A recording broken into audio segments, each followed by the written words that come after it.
열왕기하 5장 1절에서 8절까지의 말씀입니다. 우리 같이 함께 한 절 한 절 교독하고 마지막 8절은 합독하도록 하겠습니다. 제가 먼저 읽도록 하겠습니다. 아람 왕의 군대 장관 나아만은 그의 주인 앞에서 크고 존귀한 자니 이는 여호와께서 전에 그에게 아람을 구원하게 하셨습니다. 그는 큰 용사이나 나병 환자더라.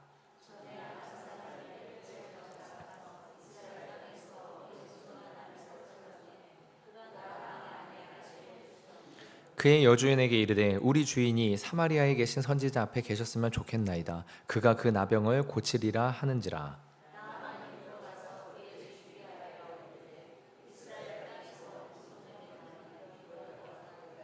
아람 왕이 이르되 갈지어다. 이제 내가 이스라엘 왕에게 글을 보내리라 하더라. 나아만이 곧 떠날새 은 10달란트와 금 6천 개와 의복 10벌을 받아 가지고 가서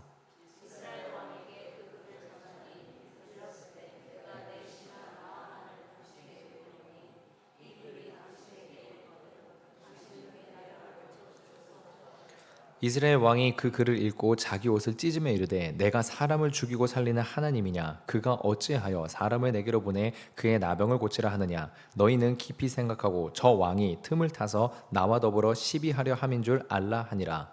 하나님의 사람 엘리사가 이스라엘 왕이 자기 옷을 찢었다 함을 듣고 왕에게 보내 이르되 왕이 어찌하여 옷을 찢었나이까. 그 사람을 내게로 오게 하소서. 그가 이스라엘 중에 선지자가 있는 줄을 알리리라 하니라. 아멘. 우리 잠시 기도하겠습니다. 하나님, 하나님께서 우리 모두에게 아버지 하나님의 앞에서 기도할 수 있는 아버지 하나님 이 시간을 더 의지할 수 있는 믿음의 마음을 더 굳건하게 주시옵소서. 하나님, 기도해도 변하지 않는 것 같은 상황과 환경 가운데 아버지 하나님 기도를 하는 것이 과연 의미가 있을까라고 여겨지는 마음 가운데에 아버지 하나님이 기도의 능력과 힘을 아버지 하나님 의지하고 아뢰 수 있는 믿음의 담대함을 주님이 주셔서 아버지 우리가 더 기도에 매진할 수 있도록 아버지 하나님께서 허락하여 주시옵소서. 감사드리며 예수님의 이름으로 기도합니다. 아멘. 열왕기하 4장까지 엘리사가 어떠한 이적을 행하고 있는지에 대해서 계속해서 나오고 5장 역시 마찬가지입니다. 그런데 열왕기하 5장에 이르러서는 등장 인물이 달라지게 됩니다. 열왕기하 4장까지는 그래도 이스라엘 안에 있었던 사람들의 이야기라면 열왕기하 5장에 이르러서는 이스라엘 바깥에 아람의 사람인 군대 장관 나아만에 대한 이야기입니다. 이것은 단순하게 그저 이스라엘 바깥에 있는 사람들로 이야기가 확장되었다라는 것이 아니라 하나님의 은혜와 능력 그리고 하나님께서 역사하시고 하나님의 뜻하신 바가 이스라엘 안에만 갇혀 계신 것이 아니라 이스라엘 바깥으로까지 뻗어나가고 있음을 그것을 분명하게 말하고 있는 장면이다라고 볼 수 있습니다. 그런데 이 장면 가운데서 또 한 가지는 바로 후반부에 가면은 엘리사의 종 게하시가 하나님의 사람인 엘리사의 말을 듣지 않는 장면을 나타냄으로써 이스라엘 영역 바깥에 있는 이방인은 하나님의 말씀을 듣고 구원을 얻지만 이스라엘 안에 있는 그것도 선지자와 가장 가까이 있는 게하시가 하나님의 말씀을 듣지 아니함으로 나병을 얻게 되는 이 아이러니함을 폭로하면서 우리로 하여금 무엇이 정말로 참된 믿음의 자세인가라는 것을 생각하게 하는 장면입니다. 오늘은 그 가운데에서 이 나아만 사건의 앞부분으로 해당되는 8절까지 내용을 가지고 두 가지 묵상을 함께 나눠보고자 합니다. 첫 번째는 이것입니다. 작은 사람을 통하여 큰 사람을 깨우치시는 하나님의 모습입니다. 본문의 1절은 이러합니다. 아람 왕의 군대 장관 나아만은 그의 주인 앞에서 크고 존귀한 자니 이는 여호와께서 전에 그에게 아람을 구원하게 하셨습니다. 그는 큰 용사이나 나병 환자더라. 나아만에 대해서 지금 수식하고 있는 말이 뭐냐면 크다라는 말입니다. 나아만은 크고 존귀한 자고 큰 용사입니다. 그러나 그는 문제를 가지고 있었는데 나병 환자입니다. 나아만을 보면 결혼도 했고 전쟁에도 참여하고 승리도 거머쥐고 아람 왕의 총애도 받는 모습이 지금 우리가 읽은 본문 가운데 나타난 건데 이를 보면 그의 나병이 움직이지 못할 정도로 심각한 상태가 아님을 알 수 있습니다. 그럼 그저 지금처럼 살아도 문제가 없을 것 같은데 나아만은 아람과 국제관계가 껄끄러운 북이스라엘에 가서라도 이 질병을 고치고자 합니다. 나병에 대한 고대의 인식은 당연히 지금과는 많이 달랐습니다. 이스라엘 같은 경우에는 나병 환자를 부정하다라고 정하면서 사회적으로 격리를 시켰고, 고대 메소포타미아에서도 나병 환자는 악령이 침투한 흔적이다라고 하여서 사회 안에서도 격리시켜야 될 존재라고 여겼습니다. 그러니까 분명히 나아만은 크고 존귀한 사람이지만 그에게는 결코 사람의 큰 힘과 사람의 큰 능력으로도 해결할 수 없는 문제점이 있는 뚜렷한 한계가 드러나고 있습니다. 분명 그는 큰 사람이고 큰 용사이지만, 이를 통해서 말씀은 우리에게 묻고 있는 것이 있습니다. 이 모습이 너의 모습은 아니냐라는 것입니다. 우리는 크고 존귀한 존재가 되고 싶어 합니다. 그리고 그러한 삶에 비록 어려움이 좀 있을지언정 안정과 만족이 있을 것이라 기대를 하죠. 하지만 나아만을 통해 성경은 말합니다. 우리가 꿈꾸는 이상적인 사람, 이상적인 삶 없다. 분명히 아무리 크고 존귀한 존재라 하여도 어쩔 수 없는 문제와 한계는 있다라는 것을 본문이 말하고 있는 부분입니다. 그런 나아만의 문제에 관한 해결책을 제시하고 나아만이 갈 길을 제안하는 사람이 등장을 하는데, 역설적이게도 또 다른 큰 사람이 아니라 작은 소녀입니다. 본문의 2절에서 3절은 이러합니다. 전에 아람 사람이 떼를 지어 나가서 이스라엘 땅에서 어린 소녀 하나를 사로잡음에 그가 나아만의 아내에게 수종되더니 그의 여주인에게 이르되 우리 주인이 사마리아에 계신 선지자 앞에 계셨으면 좋겠나이다. 그가 그 나병을 고치리이다 하는지라. 나아만은 이 어린 소녀, 그러니까 어리다라는 이 우리나라 말로 번역된 히브리어 단어가 또 작다라는 단어입니다.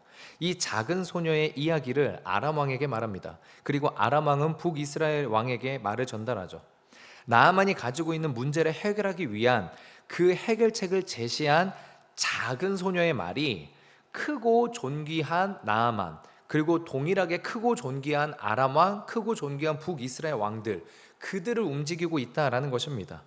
또한 나아만이 엘리사에게 요단강 물에 몸을 씻으란 말을 들었을 때 나아만은 엘리사의 그 말이 성의 없어 보여서 분노를 합니다. 그런데 그때에도 나아만을 이끄는 말을 한 존재는 나아만의 종들, 즉 나아만의 작은 자들이었습니다. 우리는 큰 문제를 해결하려면 큰 사람이 필요하다고 생각을 합니다. 그리고 또한 우리는 큰 사람이 고민하고 있는 문제는 큰 문제라고 여기기도 하죠.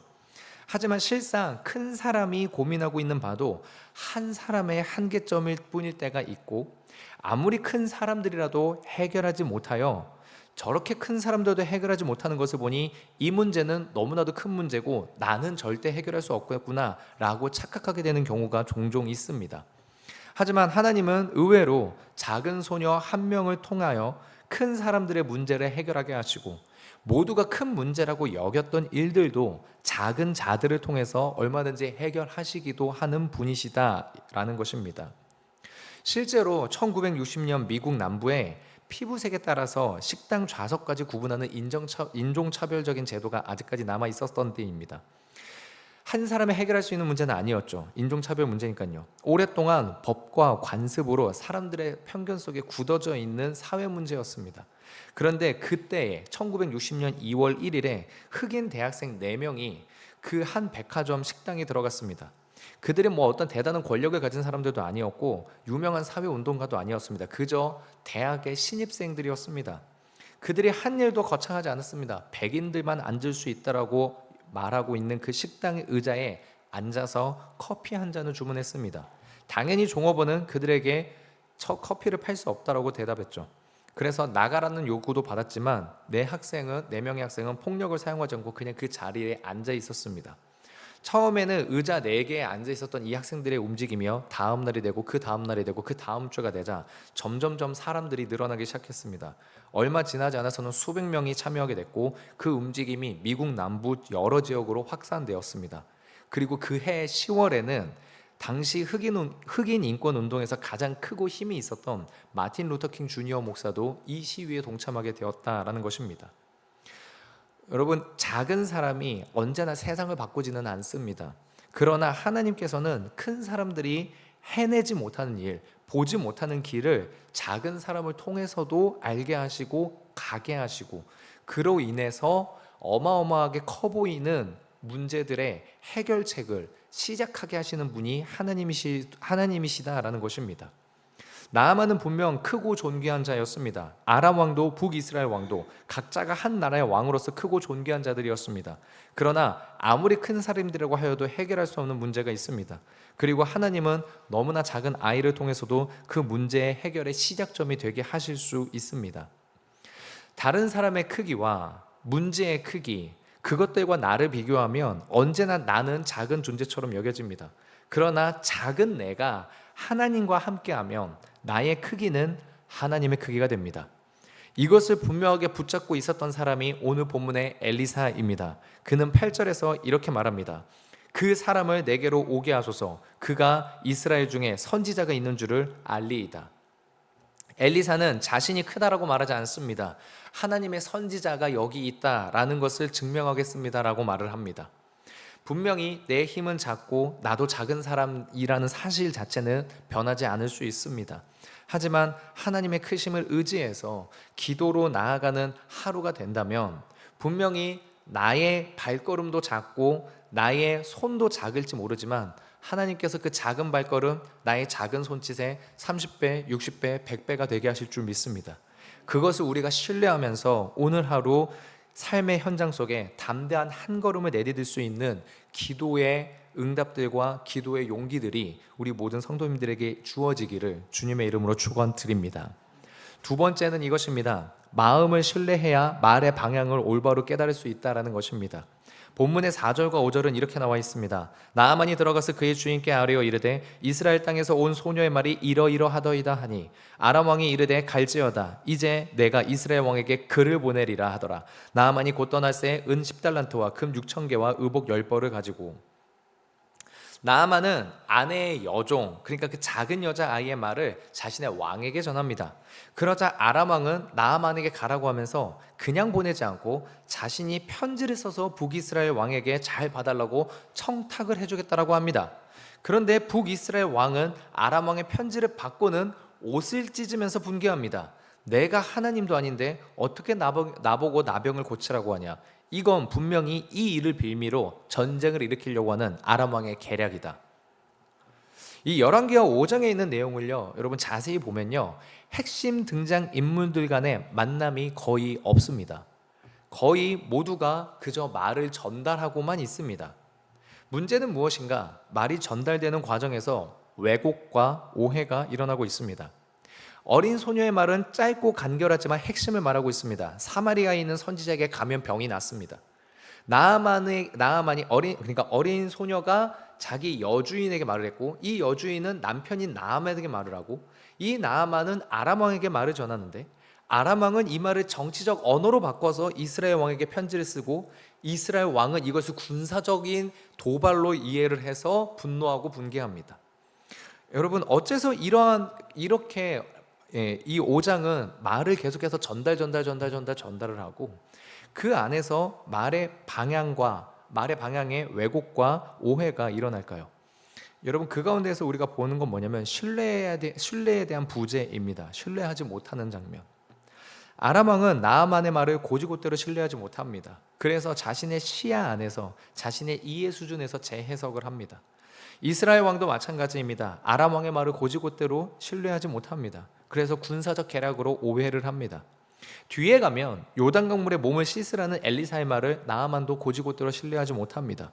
그래서 분노합니다. 더 뒤로 가면 엘리사의 사원 게하시는 엘리사의 말을 완전히 뒤집어 버립니다. 엘리사의 말을 따르려고 하지 않죠. 그래서 자기 이익을 챙기려는 모습이 나옵니다. 그러니까 상대방에 대해서, 마음에 대해서 신뢰가 사라지면 본래 말의 진의가 흐트러지고 방향은 왜곡됩니다. 기독교를, 그 중에서 개신교를 말씀의 종교라고 합니다. 우리가 월상 예배 때 본 이사야에서도 하나님께서 자신을 소개하실 때 말씀하시는 하나님으로 소개를 하시죠. 그런데 우리 안에서 이 말씀이 서로에게 다르게 해석되어지고 받아들여질 때가 있습니다. 어느 정도 방향이 같다면, 그렇다면 그것은 풍성함이 될 수도 있을런지 모르지만 각자의 상황과 환경에 따라서 전혀 다르게 해석되어진다라고 한다면 이것은 문제가 있는 것이지 않을까요? 말씀을 가르치는 위치의 사람들에게 1차적인 책임이 큽니다. 그러나 내 안에서 하나님의 마음을, 하나님의 성품을 신뢰하지 못하여서 받아들이지 못하고 순종하지 않으므로 말씀이 왜곡되는 것은 없는지도 우리는 반드시 살펴봐야 되는 부분입니다. 분명 시작은 간결하지만 핵심이 있었습니다. 사마리아에 있는 선지자에게 가면 치료받을 수 있다. 그런데 이 말이 전달되는 과정 가운데 마치 전쟁을 위한 군사적인 어떤 계략이 되고 정치적인 어떤 도구성으로 이렇게 활용되어지는 부분들. 시작은 분명히 간결하지만 핵심이 있었습니다. 하나님이 우리를 이처럼 사랑하사 자신의 아들을 십자가에 달려 나 대신 심판을 받게 하셨다. 근데 이 짧지만 간결한 핵심을 어느 사이엔가 정치적 이해, 군사적인 힘의 논리, 생존과 만족을 위한 언어, 나의 감정과 심리를 위한 가치가 이 안에 뒤섞여 들어가서 말씀에 나타난 하나님의 마음이나 말씀이 향하는 방향을 왜곡하는 것은 아닌지, 내가 듣고 싶은 말씀만, 나의 마음 가운데 위로를 주는 말씀만, 그것이 하나님의 사랑의 말씀이고 아니라면은 다르게. 물론 이러한 점을 너무 걱정하면서 위축되어서도 안 되겠습니다. 우리가 잘못되고 부족하여 하나님의 마음과 뜻을 왜곡하여 받아들일 때가 분명 있기도 하지만 마치 하나님이 나를 감시하는 분처럼 사랑보다는 징벌적인 분으로 여겨지고 느껴질, 그렇게 우리가 해석할 수도 있지만, 왜곡할 때가 있지만, 그럴 때마다 엘리사와 같은 선지자를 통해 작은 자들, 종들이지만 선지자의 말을 신뢰하는 자들을 통해 다시 방향을 돌려 하나님께로 향하게 하시는 하나님의 그 은혜로 우리가 지금 여기에 있는 줄로 믿습니다. 방만해서는 안 되지만 너무 위축되지 않도록 하나님의 마음을, 핵심은 하나님의 마음을 더 느끼고 신뢰하는 그 방향성을 붙잡고 있다면 때때로 넘어질지라도 우리가 혹여라도 좀 부족하게 하나님의 말씀에 대해 오해한다 할지라도 하나님께서 우리로 하여금 다시 돌이키게 하실 줄, 마치 엘리사가 그 자를 나에게로 보내소서, 하나님께로 인도하겠습니다 라고 하는 것처럼 우리를 올바르게 하나님께서 이끌어 주실 줄 믿습니다. 청소년부의 한 친구가 이런 물음을 던졌습니다. 목사님, 제 믿음은 진짜일까요? 라고요. 그래서 제가 물었습니다. 왜 그런 생각을 했냐? 그러자 그 친구가 이렇게 말했습니다.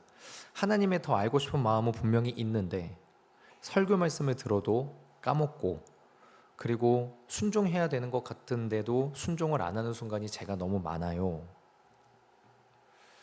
이 아이의 이 학생의 대답이 칼로 무자르듯이 징벌적인 의미로 보면 사실 좋은 모습은 아니죠. 말씀을 들었지만 까먹고 말씀대로 살고 싶지 않습니다 라는 거니까요.